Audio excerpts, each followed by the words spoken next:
So this is annoying. I recently discovered there's a bronze bush on the shifter linkages that connects one to the other, and it wears down over time, but you can rotate it 90 degrees and just get basically a brand new one for free. So I thought I'd check on ours and see if it needed rotating, if it could be rotated, and I've discovered we don't have one in our replacement gearbox. So now I'm going to have to try and find or make a replacement. So how is it Dominic Toretto can get parts from Japan overnight and I've got to wait weeks? And all I was waiting for? That.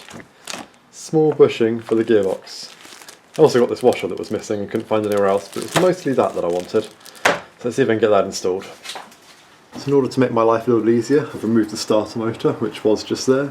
So now I just need to unbolt this bit and then slip my bush into that hole there. Right. That just slots in there like that, and then the spindle goes in there.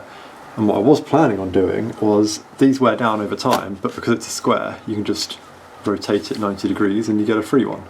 So, just gonna see if this fits on the other piece alright, get it on there, maybe oil it up a bit, and put it back together. So judging from the smoo I just cleaned off here, this used to have copper anti-seize on it rather than oil, so I'll stick with that. A bit of a tight fit, but I think it should press on. Right, see if I can get this in position. Just dropped in there, suspiciously nicely.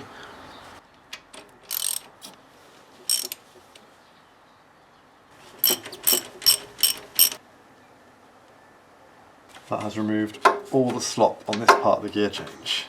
So it's time to reinstall this balancer thing that I've, pretty crappily repainted, but it should keep the rust at bay. Now I have a feeling this is a bit of a kind of puzzle of things bolting into each other, so I'm not going to do anything uptight straight away. This bit then goes underneath both of these, I believe, and also underneath that earth wire. So that's actually dropped into place quite nicely. Funny thing is, I don't actually remember what this goes onto, and I don't seem to have made a note, so I'm just going to leave it dangling in the breeze for now.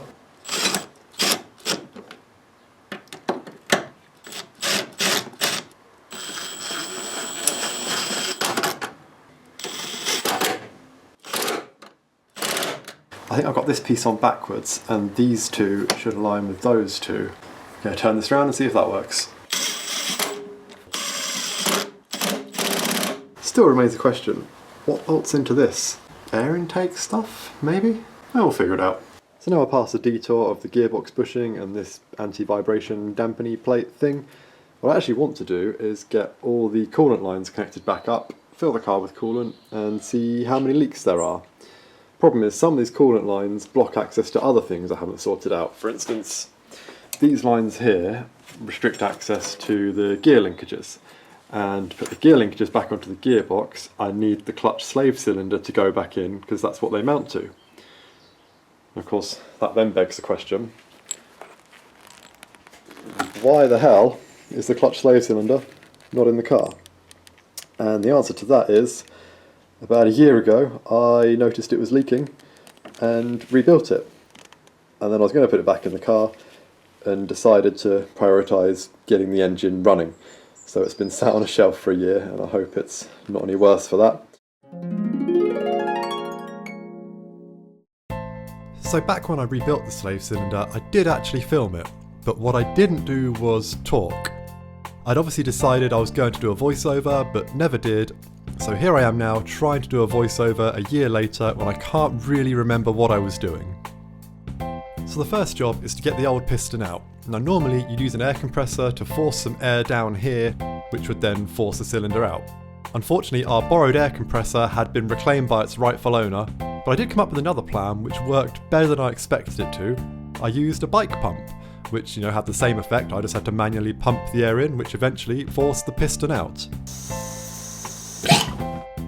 Let's see that again in slow motion, shall we? Fantastic. So this old piston is being replaced so it can go straight in the bin. And of course I did the logical thing and cleaned it before throwing it away. So here's my new parts, and the first thing I did was put them side by side to make sure they're a good match, and oh no, the springs look different. Well, on the plus side, the pistons look the same, so I got that going for me. So while the springs don't look the same, what's really important is their spring force, and you probably can't tell just from watching, but the new spring is significantly weaker. I decided in this case just to stick with the old spring and attach that to the new piston, which I'm sure will be fine. And then, of course, I'm demonstrating that it is, in fact, a spring and has a certain element of springiness. And now the lubed up new piston, complete with the old spring, are reinserted into the cylinder. So next up, I had to put the shaft into the new boot. Unfortunately, the hole was a little bit too small to readily accept my shaft, so I had to lube it up and just really force it home, but eventually it went in. And now, the boot and shaft need to be attached back onto the cylinder. And this was the hardest part of the job. It took me a good 10 minutes, I think, to finally get this thing in place. And the final part of the kit is a replacement bleed cap. I don't know if I'm using the right words for any of these parts, but that's what I refer to it as anyway. And that just goes on replacing this old crusty one that's all cracked and worn out. And with the slave cylinder completely rebuilt, all that's left to do is stick it on a shelf for a year or so until you finally come to reinstall it again. And now back to the much more recent past. So I'm sure I took this out from the bottom with the engine in. I'm struggling to get it in, so let's try from the top. Okay, it is in position and just needs bolting in. So that turned out to be a royal pain in the ass, but I've got all the bolts in now. I actually had to loosen all the bolts that attach the engine mount to the body, because the bolts between that and the gearbox and the clutch slave cylinder were all a bit misaligned. It's going to be a challenge to do it all up again, but everything's in loose now, so it's just a case of doing it all up, torquing it up, and hoping I can get access to everything. Found the best way to get into this bolt down here is with one of these ratchet wrenches, but when it comes to torquing it up, I don't know what I'm going to do. I hope that I'll make enough clearance just by doing the bolt up, I think. So I've now got all the bolts that go into the gearbox done up solid. The bolt that goes through the engine mount is loose, and the bolts that bolt the engine mount to the firewall are loose. So I'm thinking I'm going to bolt the ones to the firewall first, and then bolt up the one in the middle that should kind of bring it all together, hopefully. Unfortunately, either from top or bottom, these bolts are awkward as hell.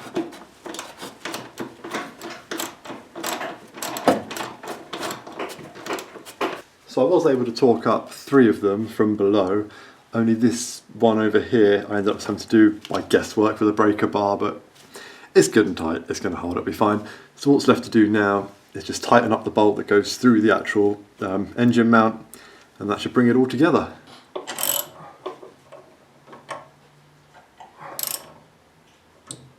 So next up, I'm going to put the gear linkages back onto the gearbox, but first these bushings here get worn and over with time and give you sloppier shifts, so I've bought a kit that replaces it with just some standard ball bearings, so I'm going to install that and see how that goes.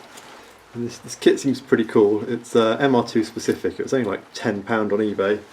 Comes with, you know, the bearings, washers, some instructions that you probably can't read there, and even some sanding paper to help clean everything up. So hopefully it should be fairly easy. We'll start with this one, as it's the bottom one. And the first thing to do is to pry out the old, what's this bush thing? Now, I may have to concoct a sort of puller for this. So I'm going to try the old tried and tested method of using a bolt and a socket as a puller. So I've got a socket here that's bigger than the bush, but small enough that the actual housing will foul on it. Then I've got a fairly long, I think that's an M8 bolt with a couple of big washers on the back just to brace against the socket. And that goes through the bush. And then on the other side, got a washer that's small enough that it should be able to pull the bush through, and a nut. So when I tighten this down, it should hopefully draw the old bush into the socket.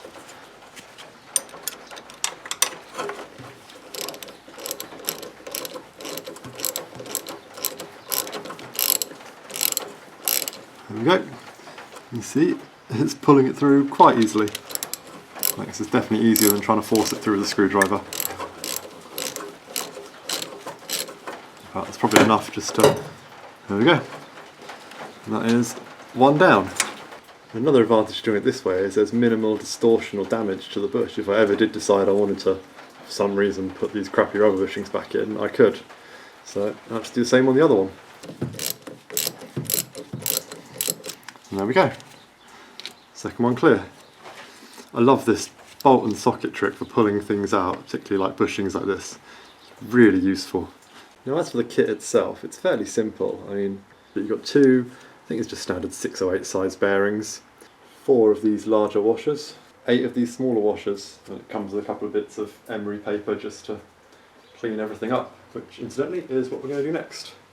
It's just to make sure you've got off any corrosion so that the bearings slide in nicely. Right, starting with this one because that goes lower. Let's just see if I can get the bearing in.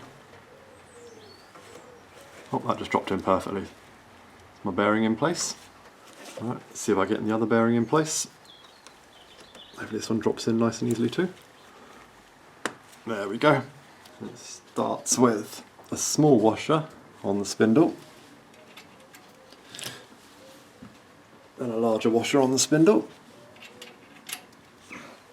And the gear selector itself. Now it's another large washer on the spindle.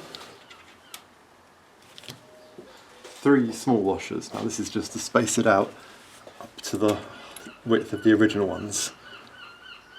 And then from there, you should be able to put the pin back on.